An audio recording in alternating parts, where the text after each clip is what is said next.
Good afternoon, sir. My name is Jover Taktal, and let's go. So, given IP address is ito ba? 192.168.1.0/27. Slash 27 is equals to 255.255.255.224 subnet mask. Kung titignan natin dito sa may CIDR values, 27 is belongs to class C. So, 27 is 255.255.255.224. Kaya natin nakuha yung equivalent ng slash 27 subnet mask. And, next is i-convert natin yung 224 base 10 to base 2 into a binary. Paano nga ba natin nakuha yung 111.00000? First is, meron tayong 8 bits, which is yung 1, 2, 4, 8, 16, 32, 64, and 128. And kailangan lang natin i-turn on yung magagamit nating number to get these 224. So, pero second calculator.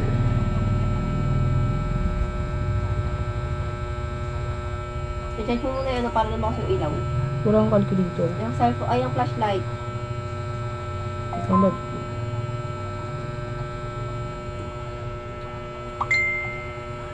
Meron bang ito? Yan. So, 128 plus plus 64 is 192 plus 32 is 224. Kaya natin nakuha yung 224. And kapag convert natin siya into a binary is 111.00000. Ayan. Next. Number 2. Saan nga ba natin nakuha yung n? N is equals to 3. N is kung ilang bits yung naka-turned on. So, meron tayong tatlong bits na naka-turned on, which is yung 128, 64, and 32.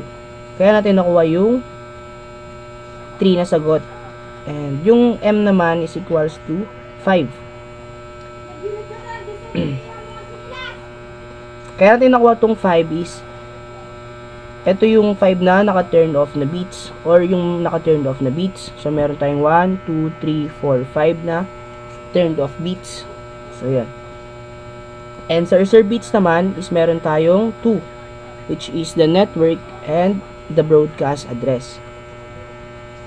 And itong next is subnets. 2 to the n power minus reserve bits. So, nakuha natin yung 6 na subnets. And ito yung formula. So, n is equals to 3.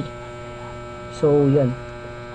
Kapag i-calculate na natin siya, 2 to the third power minus 2. So, 2 to the third power is 8. And minus 2 is equals to 6. Kaya natin nakuha itong answer na 6 subnets. And next naman is host and subnets. So, 2 to the n power minus reserve bits. So, meron tayong 30 host subnets. Paano natin nakuha yung 30?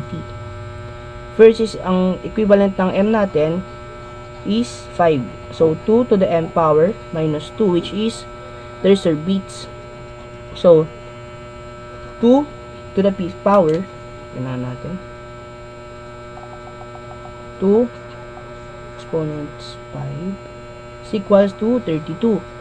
So, ima-minus lang natin yung 2, which is the reserve bits. Kaya natin nakuha yung 30.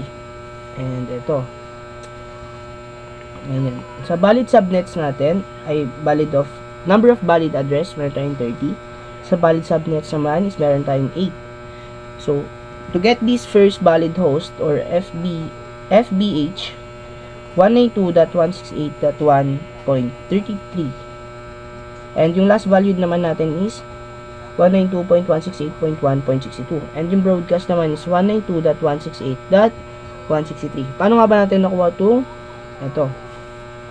So, dito, ang valid subnets natin is 256, which is ito. Ipag-add lang natin tong 0 to get the 256.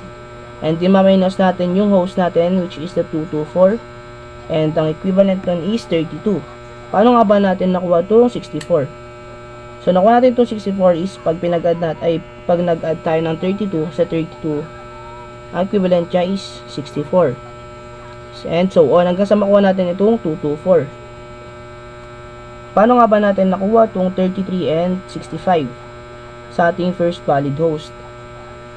To get this, kailangan na natin mag-add dito sa may unang number, which is the 32. And magiging 33 na siya. Itong 65 naman is mag-add lang rin tayo ng 1 dito sa may 64. And makuha natin itong 65. And sa may last valued host naman, before natin itong makuha, is kailangan natin unahin itong broadcast.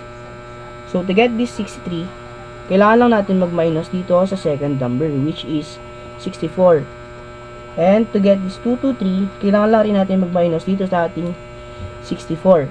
And makuha natin itong 223. And para makuha naman natin itong 62 and 222 sa last valued host, kailangan lang natin mag-minus dito sa may 63. And makuha natin itong 62. And dito rin naman, kailangan lang natin mag-minus dito ng isa sa 223 para makuha natin itong 224. And ang subnet address natin is 192.168.1.32. And kung makikita natin dito, ang first valid host natin is 192.168.1.33. And ito yun. 192.168.1.33.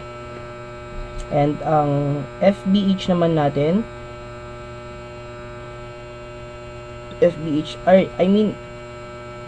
and LVH, which is last valued host, is 192.168.1.62. And ang broadcast naman natin is 192.168.1.63. Ayun lang sir, salamat.